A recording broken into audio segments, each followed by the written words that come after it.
Hello friends, आज के इस वीडियो में हम लोग सीखेंगे प्रतिशत के सवालों को बनाने के लिए। यहाँ पर देखिए पहला प्रश्न है, एक गांव में 40% महिला और पुरुष 402 हैं, तो महिलाओं की संख्या कितनी है। देखिए इसको आप बिल्कुल आसानी से बता सकते हैं। देखिए किसी भी गांव का जो कुल जनसंख्या होता है वह देखिए प्रतिशत में 100% होता है।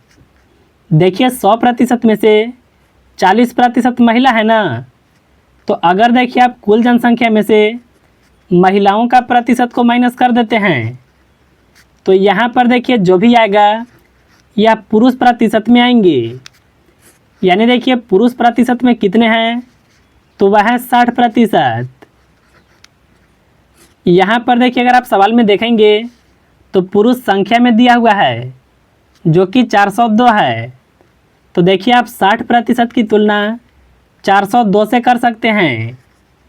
तो देखिए आपको यहाँ पर लिखना है 60% बराबर 402। अब देखिए आपको यहाँ से सबसे पहले 1% के मान को निकालना है। 1% का मान कैसे निकलेगा, तो आपको देखिए 402 में या 60 से भाग को लगाना होगा। अगर देखिए आप यहाँ पर संख्याओं को काटते हैं तो 1% का मान निकल जाएगा।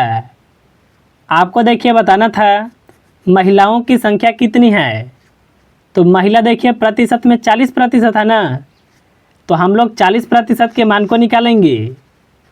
देखिए 40% के मान को निकालने के लिए जो 1% का मान आया है इसमें देखिए हम लोग 40 से गुना करेंगे। 1 0 से 1 0 कट जाएगा, 2 से 4 कटेगा 2 बार में, 2 से 6 कटेगा 3 बार में। अब देखिए 3 से यह संख्या को काटेंगे, 3 से 4 में भाग लगेगा 1 बार में, यहाँ से बचेगा 1 और 0 मिल करके होगा 10। 3 से 10 में लगेगा 3 बार में भाग, यहाँ से बचेगा 1 और 2 मिल करके होगा 12। 3 से 12 में 4 बार में भाग लगेगा। अब देखिए हम लोग 134 में 2 से गुना करेंगे, 2 से गुना 4 में करें तो यह होगा 8, 2 से गुना 3 में करें यह होगा 6, 2 से गुना 1 में करें तो यहाँ पर होगा 2। यानी देखिए महिलाओं की संख्या कितना होगा, तो वह देखिए 268 होगा।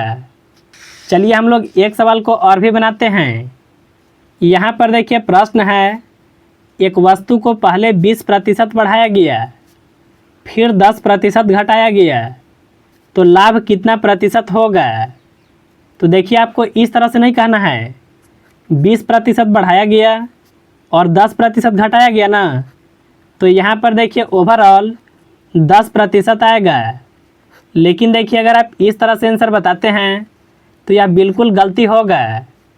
इसको हम लोग कैसे बनाएंगे, चलिए सीखते हैं।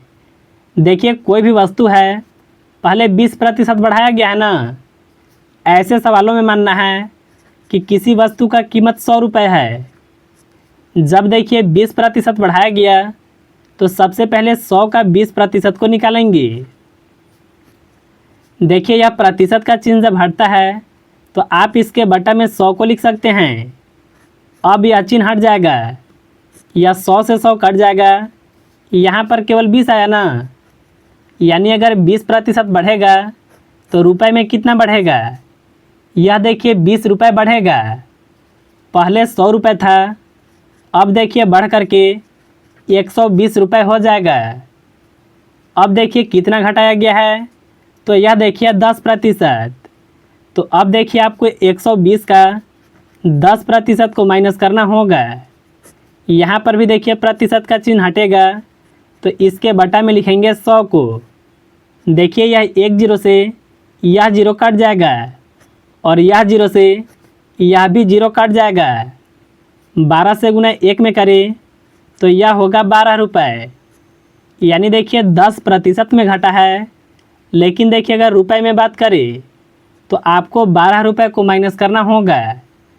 120 रुपये था ना, अगर देखिए आप 120 रुपये में से यह 12 रुपये को माइनस करते हैं तो आपका आएगा 108।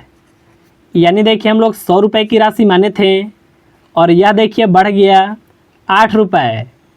अगर देखिए 100 रुपये पर आप कैलकुलेशन करते हैं, जितना रुपये बढ़ेगा उतना ही प्रतिशत का लाभ होगा। यानी देखिए कितना प्रतिशत लाभ होगा, तो वह होगा 8% का। तो देखिए इस तरह से आपको ऐसे सवालों को बनाना है। तो मुझे उम्मीद है कि आप बिल्कुल आसानी से समझ गए होंगे।